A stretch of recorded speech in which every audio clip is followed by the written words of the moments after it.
السلام علیکم۔ آج کا ہمارا جو آرٹیکل ہے وہ ہے قصاص اینڈ دیت لاس۔ بہت ہی انٹرسٹنگ ٹاپک ہے، ٹھیک ہے۔ It is written by Nikhat Sattar, اور یہ آج یعنی مئی 5 2023 کا ڈان نیوز کا آرٹیکل ہے۔ So without wasting any time let's get started. So سب سے پہلے ہم دیکھ لیتے ہیں قصاص اور دیت یہ کیا ہوتا ہے، ٹھیک ہے۔ ہمیں پہلے ٹاپک کا تو پتہ ہو، کلیئر ہو، اس کے بعد ہی ہم ٹاپک پورا پڑھتے ہیں، ٹھیک ہے۔ تو ہم پہلے اس چیز کو کلیئر کر لیتے ہیں۔ قصاص، قصاص کا مطلب ہوتا ہے ایکول ریٹیلیشن، یعنی برابر انتقام۔ ریٹیلیشن کہتے ہیں نا انتقام کو، تو برابر انتقام اس کا مطلب یہ ہوا کہ اگر کسی کی ڈیتھ ہوتی ہے یا کوئی بھی ایشو ہوتا ہے، اگر کسی کی ڈیتھ ہوئی ہے تو خون کے بدلے خون، اگر کسی کا ہاتھ کٹا ہے تو ہاتھ کے بدلے ہاتھ، مطلب بالکل ایکول ریٹیلیشن ہوتی ہے نا اس میں۔ اور دیت، دیت ہوتا ہے کمپنسیٹ کر دینا، کمپنسیشن، ٹھیک ہے۔ مطلب آپ کو اس کے بدلے میں کچھ نہ کچھ دے دلا کے نا معاملہ ختم کر دیا جاتا ہے، تو یہ ہوتا ہے قصاص اینڈ دیت لاس۔ تو ہم اس کے بارے میں آج کچھ پڑھیں گے۔ So in case after case of murder and severe bodily harm to innocent people, the perpetrators are often given a clean chit by Pakistan's courts. Perpetrators کہتے ہیں مجرم کو۔ تو قتل اور بے گناہ لوگوں کو شدید جسمانی نقصان پہنچانے کے کیس میں مجرموں کو اکثر پاکستان کی عدالتیں کلین چٹ دے دیتی ہیں، یعنی ایک طرح سے وہ آزاد گھومتے ہیں، ٹھیک ہے۔ The accused even more emboldened returns to society with no remorse. یہاں پہ ریمورس یا ریمرس بھی اسے کچھ لوگ پروننس کرتے ہیں۔ تو یہاں پہ جو امبولڈنڈ ہے اس کا مطلب ہوتا ہے حوصلہ افزائی، اور ریمورس کا مطلب ہوتا ہے پچھتاوا۔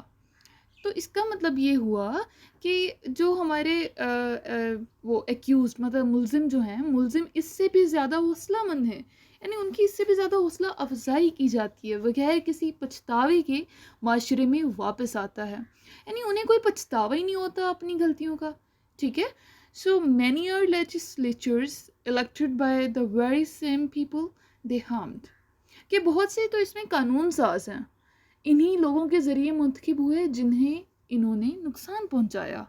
Families of victims, often poor or just ordinary citizens, have supposedly compromised with them and may have received financial compensation، کہ متاثرین کے خاندان اکثر غریب یا صرف عام شہری ان کے ساتھ سمجھوتا کیا جاتا ہے یا ان کے ساتھ کر لیتے ہیں، اور ممکن ہے کہ انہیں مالی معاوضہ مل گیا ہو، ٹھیک ہے، انہیں کچھ مالی فائنینشیل کمپنسیشن کر دی جاتی ہے۔ سم ایئرز اگو، کچھ سال پہلے، Raymond Davis killed two men in broad daylight and was freed soon after payment. In the Shehbaz case, the arrogant murderer was acquitted. Kandil Baloch's brother was forgiven by their mother. Majid Achakzai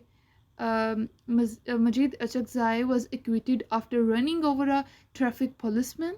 Nazim Jokhio was kidnapped, tortured, and killed by a Sindh MPA, and his goons and the latter were acquitted after an out-of-court settlement. گونس کہتے ہیں گھنڈوں کو، ٹھیک ہے، گھنڈے۔ تو اس کا مطلب یہ ہوا اس پوری چیز کا کہ کچھ سال پہلے ریمنڈ ڈیوس نے 2 آدمیوں کو دن دہاڑے قتل کر دیا تھا، اور کچھ ادائیگی کے فوراً بعد رہا کر دیا گیا۔ شاہ زیب کیس میں مغرور قاتل بری ہو گیا، ٹھیک ہے۔ یہاں پہ جو ایکویٹیڈ ورڈ ہے نا، اس کا مطلب ہوتا ہے بری ہو جانا، ٹھیک ہے۔ تو جو شاہ زیب کا کیس تھا اس میں بھی مغرور قاتل بری ہو گیا۔ قندیل بلوچ کے بھائی کو ان کی والدہ نے معاف کر دیا، ٹھیک ہے۔ مجید اچکزئی کو ٹریفک پولیس اہلکار پر چڑھ دوڑنے پر بری کر دیا گیا۔ ناظم جوکھیو کو سندھ کی ایک MPA اور اس کے گنڈوں نے اغوا کیا، تشدد کر کے قتل کیا، اور بعد میں عدالت سے باہر تصفیہ کے بعد بری ہو گئے، ٹھیک ہے۔ وہ جیسا بھی انہوں نے جرم کیا اس کے بعد انہیں بری کر دیا گیا، ٹھیک ہے، ایزلی وداؤٹ اینی کوئی بھی چارجز لگائے، کچھ بھی ان سے کوئی اچھا فیصلہ کیے یا انصاف انہیں دلائے، انہیں بری کر دیا گیا یا معاف کر دیا گیا، ٹھیک ہے۔ مور ریسنٹلی، مطلب ابھی جو اب کا واقعہ ہے، ریسنٹ جو انسیڈنٹس ہے اس کی بات کرتے ہیں۔ اب بلوچستان اسمبلی ممبر، کہ بلوچستان کے اسمبلی کا ایک ممبر ہے، accused of keeping a woman and her children in bonded labor and sexually abusing the daughter was given bail، یعنی ابھی یہ ہوا ہے کہ بلوچستان اسمبلی کا ایک ممبر ہے, اس نے کیا کیا ہے کہ اس پہ الزام کیا لگا ہوا ہے, وہ ایکیوزڈ کس چیز سے ہے کہ اس نے ایک عورت اور اس کے بچوں کو رکھا, ٹھیک ہے, بانڈیڈ لیبر میں, ٹھیک ہے, انہیں قید رکھا اپنے پاس, اور اس کے بعد کیا ہوا ہے کہ اس کی جو بیٹی تھی اس کو سیکشولی ابیوز بھی کیا اس انسان نے, ٹھیک ہے, لیکن اس کے بعد کیا ہوا کہ اسے بھی رہائی مل گئی, بیل مل گئی نا اسے بھی. A related triple murder remains unsolved, کہ اس سے ملتا جلتا یہ ایک جو 3 لوگوں کا جو مرڈر ہے وہ بھی اب تک انسالوڈ ہے, مطلب اس کا بھی کوئی حل نہیں نکالا گیا. There is little doubt that the perpetrator will go unpunished and unrepentant. Unrepentant کہتے ہیں کہ جس میں بے توبہ یا ناقابل معافی اس چیز کو کہتے ہیں نا, وہ چیز جو ناقابل معافی ہو, اس کے لیے یہ ورڈ بیسیکلی یوز کیا جاتا ہے. تو یہاں پہ یہ اس کا مطلب ہوا, کہاں پہ تھا, we were adulterated, there is little doubt, مطلب اس میں تھوڑا شک ہے اس چیز میں. کس چیز میں؟ کہ پرپیٹریٹر ہم نے کسے کہا تھا؟ مجرم کو. تو اس میں کوئی شک نہیں, there is little doubt that the perpetrator will go unpunished. اس میں کوئی شک نہیں کہ جو مجرم ہے وہ بغیر سزا اور توبہ کے بغیر چلا جائے گا, ٹھیک ہے. unrepentant کہ بے توبہ, بنا کسی توبہ کے. There are many other examples of men in powerful positions who easily escape punishment. Their wealth and status, the lacuna and in our laws, and the manner in which they are interpreted by an untrained judiciary earns them the right to play havoc with the lives and honor of the people, of the poor, basically of the poor. تو جو یہاں پہ word ہے لیکیونے, اس کا مطلب ہوتا ہے کمی, ہیوک کہتے ہیں تباہی کو. یہاں بھی یہ اس کا مطلب ہوا کہ طاقتور عہدوں پر فائز مردوں کی بہت سی دوسری مثالیں ہیں جو آسانی سے سزا سے بچ جاتے ہیں. ان کی دولت اور حیثیت ہمارے قوانین میں موجود خامیوں اور غیر تربیت یافتہ عدلیہ کی طرف سے ان کی ترجمانی کا طریقہ انہیں غریبوں کی جانوں اور عزتوں سے کھیلنے کا حق دیتا ہے, ٹھیک ہے. It is easy to threaten remaining family members and harass and hound relatives to the extent that they give in. کہ یہ بہت آسان ہے خاندان کے باقی افراد کو دھمکیاں دینا اور رشتہ داروں کو ہراساں کرنا اور اس کا شکار کرنا آسان ہے, اس حد تک کہ وہ ہار مان لیں. No blemish remains on the acquitted killers. بری ہونے والے قاتلوں پر کوئی دھبا باقی نہیں رہتا. Powerful men often escape punishment. طاقتور لوگ اکثر سزا سے بچ جاتے ہیں. Most of the laws in Pakistan are said to be based on Sharia, following the Quran and Sunnah. کہا جاتا ہے کہ پاکستان میں زیادہ تر قوانین شریعت پر مبنی ہیں, قرآن و سنت کی پیروی کرتے ہیں. These include the blasphemy, قصاص and دیت. قصاص equal retaliation and دیت compensation, and the laws of evidence and inheritance. blasphemy تو بیسیکلی توہین کو کہا جاتا ہے. تو اس کا مطلب ہوا کہ ان میں توہین رسالت, قصاص یعنی مساوی انتقام, اور دیت یعنی معاوضہ اور ثبوت اور وراثت کے قوانین شامل ہیں. The interpretation, weakness of design, implementation, and inability of judges to understand the Islamic principles underlying these laws have contributed to taking the country far from the goals of truly Islamic society. تشریح, design کی کمزوری, ان پر عمل درآمد اور ان قوانین کے تحت اسلامی اصولوں کو سمجھنے میں ججوں کی نااہلی نے ملک کو صحیح معنوں میں اسلامی معاشرے کے اہداف سے دور لے جانے میں اہم کردار ادا کیا ہے, ٹھیک ہے. سو اب ہم آج کے کچھ ورڈس کو دیکھ لیتے ہیں. So our first word is remorse, یعنی پچھتاوا. یہ ناؤن ہے اینڈ اس کے سینونیمز ہوتے ہیں repentance, penitence and guilt. There was no remorse in his face, کہ اس کے چہرے پہ کوئی پچھتاوا ہی نہیں تھا. ایکویٹڈ, بری, یہ ورب ہے. پرفارم, ایکٹ اور behave. She was acquitted of the murder of her husband, کہ وہ اپنے جو شوہر ہے اس کے الزام سے بری ہو گئی تھی, اس کے قتل کے الزام سے بری ہو گئی تھی. بلیسفیمی, توہین, یہ ناؤن ہے. Swearing, curse, impiety.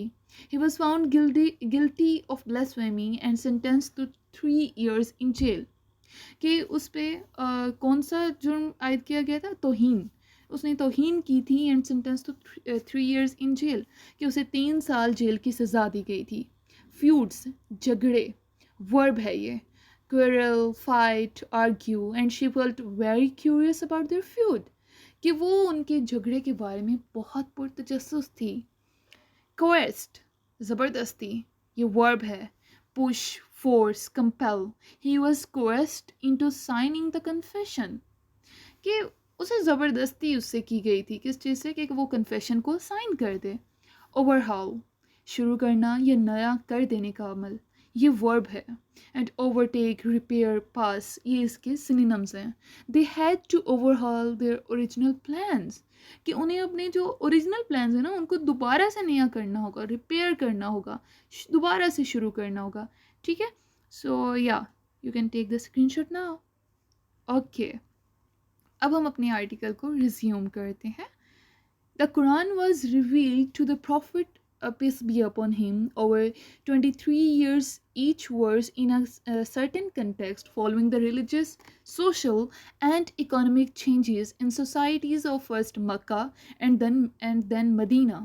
قرآن مجید 23 سالوں میں نبی اکرم صلی اللہ علیہ وآلہ وسلم پر نازل ہوا. ہر آیت ایک خاص تناظر میں، پہلے مکہ اور پھر مدینہ کے معاشروں میں مذہبی، سماجی اور معاشی تبدیلیوں کے بارے میں ہے. It responded to problems and suggested solutions according to the norms and customs of the tribal culture of the Arabs, while also establishing overarching guidelines for an ethical, just and compassionate society. Overarching بہت زیادہ، ٹھیک ہے. تو اس کا مطلب یہ ہوا کہ اس نے مسائل کا جواب دیا اور عربوں کے قبائلی کلچر، یعنی اس کے جو قبائلی ان کا ایک کلچر تھا اس کے اصولوں اور رسم و رواج کے مطابق حل تجویز کیے، جبکہ ایک اخلاقی، انصاف پسند اور ہمدرد معاشرے کے لیے اہم رہنما اصول بھی قائم کیے. ٹرائبل فیوڈز ور کامن. فیوڈز یعنی جھگڑے، قبائلی جھگڑے عام تھے. After one person had been harmed, the tit for tat process ensued for hundreds of years. Tit for tat کہتے ہیں نا عدلے کا بدلہ. ایک شخص کو نقصان پہنچانے کے بعد عدلے کے بدلہ کا عمل سینکڑوں سالوں تک جاری رہتا. Verses 178 and 179 of Surah Baqarah aim to put a stop to the endless killings and called upon believers first to place the killer at the mercy of the victim's heirs. Second, to ensure that the latter, if they so wished, could inflict the same harm upon the perpetrator. And third, if the heirs wished to be merciful, they could forgive, come to a mutually agreed settlement, or the court could determine the diyat to be paid. Inflict مطلب پہنچنا یا لگانا. ٹھیک ہے. تو اس پورے کا مطلب یہ ہوا کہ سورہ بقرہ کی آیت 178 اور 179 کا مقصد لامتناہی قتل کو روکنا ہے، اور مومنوں سے سب سے پہلے قاتل کو مقتول کے ورثہ کے رحم و کرم پر رکھنے کی اپیل کی گئی ہے. دوسرا، اس بات کو یقینی بنانے کے لیے کہ مؤخر الذکر اگر وہ چاہیں مجرم کو وہی نقصان پہنچا سکتے ہیں. اور تیسرا، اگر ورثہ رحم کرنا چاہیں تو وہ معاف کر سکتے ہیں، باہمی رضامندی سے طے پا سکتے ہیں، وہ جو بھی فیصلہ کریں، یا عدالت اس کا تعین کر سکتی ہے کہ انہیں کتنی دیت ادا کی جائے. ٹھیک ہے. Crimes on earth fall under 3 categories: crimes against humans, the state, and God. کہ زمین پر جرائم 3 زمروں میں آتے ہیں: انسانوں، ریاست اور خدا کے خلاف جرائم. کہ 3 طرح کے، یا تو انسانوں کے خلاف ہوگا، یا ریاست کی، اور یا خدا کے. Crimes against humans must be forgiven by the victim, their heirs, and society as well as by God. کہ وہ جرم جو انسان کے خلاف ہیں، انسانوں کے خلاف جرائم کو متاثرہ، ان کے ورثہ اور معاشرے کے ساتھ ساتھ خدا کی طرف سے بھی معاف کرنا چاہیے یا معافی ملنی چاہیے. Consider the nature of deliberate murder. Deliberate یعنی جان بوجھ کر. تو اگر ہم یہاں پہ بات کریں جان بوجھ کر قتل کی نوعیت پر غور کریں، although it can be considered a crime against one individual, in which case the pure form of qisas and diyat could apply, it is in reality also against God and the state. اگرچہ یہ ایک فرد کے خلاف جرم سمجھا جا سکتا ہے جس صورت میں قصاص اور دیت کی خالص صورت لاگو ہو سکتی ہے، لیکن حقیقت میں یہ خدا اور ریاست کے بھی خلاف ہے۔ The Quran says، قرآن یہ کہتا ہے کہ if a man kills a believer intentionally, his recompense is hell, to abide therein forever, and the wrath and the curse of God are upon him. 493۔ اگر کوئی شخص کسی مومن کو جان بوجھ کر قتل کرے تو اس کی سزا جہنم ہے جس میں وہ ہمیشہ رہے گا، اور اس پر خدا کا غضب اور لعنت ہے۔ wrath یعنی غضب اور curse لعنت ہے۔ A Muslim, by the very nature of reciting the kalima, has agreed to abide by the rules of submission to God۔ abide یعنی رہنا۔ تو ایک مسلمان کلمہ پڑھنے کی فطرت سے خدا کے سامنے سر تسلیم خم کرنے کے قوانین کی پابندی کرنے پر راضی ہوتا ہے۔ Hence, he is answerable to his Creator for all sins committed, regardless of any punishment he may receive on earth۔ تو لہٰذا وہ اپنے خدا کے سامنے تمام گناہوں کے لیے جواب دہ ہے، چاہے اسے زمین پر کوئی بھی سزا کیوں نہ دی جائے۔ یعنی اس نے ایک جرم کیا ہے، زمین پر اسے سزا دے دی گئی، لیکن اسٹل وہ اللہ کے سامنے جواب دہ ہے۔ سیکنڈ، دوسرا، the crime is against the victim and by extension against his heirs۔ دوسرا جرم متاثرہ کے خلاف اور توسیع کے ذریعے اس کے ورثہ کے خلاف ہے۔ While the heirs may show mercy and either forgive him or take some payment, this is really part penalty and not blood money۔ Verses 178 and 179 Surah Baqarah address Muslim society and not the heirs۔ penalty یعنی جرمانہ۔ تو اس کا مطلب یہ ہوا جبکہ ورثہ رحم کر سکتے ہیں اور یا تو اسے معاف کر سکتے ہیں یا کچھ معاوضہ لے سکتے ہیں، یہ حقیقت میں جزا ہے نہ کہ خون کا پیسہ۔ ٹھیک ہے، بلڈ منی نہیں ہے یہ۔ آیات 178 اور 179 سورۃ بقرہ مسلم معاشرے کو مخاطب کرتی ہے، نہ کہ وارثوں کو۔ Thus, the state and the courts are supposed to ensure that qisas is administered even if the heirs یا heirs appear to have forgiven the accused۔ لہٰذا اس طرح ریاست اور عدالتوں پر فرض ہے کہ وہ اس بات کو یقینی بنائیں کہ قصاص کا انتظام کیا جائے، چاہے ورثہ نے ملزم کو معاف کر دیا ہو۔ The court can also try the killer against فساد فی الارض۔ یہاں پہ عدالت جو ہے court could also try کہ عدالت قاتل کے خلاف مقدمہ بھی چلا سکتی ہے۔ It is ironic and tragic that in almost all cases it has been known that the heirs were coerced, yet the court acquitted the killer۔ Ironic یعنی ستم ظریفی اور tragic المناک، coerced یعنی زبردستی اور acquitted یعنی بری۔ تو اس کا مطلب یہ ہوا کہ یہ ستم ظریفی اور افسوسناک ہے کہ تقریباً تمام واقعات میں یہ معلوم ہوا ہے کہ ورثوں کو مجبور کیا جاتا ہے، ٹھیک ہے، اور yet the court acquitted the killer، کہ پھر عدالت بھی قاتل کو بری کر دیتا ہے یا بری کر دیتی ہے۔ In each of these crimes and many others, the court did not consider the fact that they were all against society and not one individual۔ کہ ایسے ان جرائم میں سے ہر ایک میں اور بہت سے دوسرے جرائم میں عدالت نے اس حقیقت پر غور نہیں کیا کہ یہ سب معاشرے کے خلاف ہیں، نہ کہ صرف ایک فرد کے۔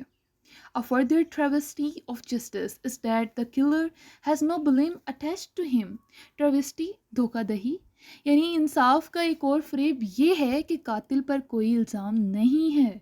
None of these laws serve a purpose except to give a free hand to powerful۔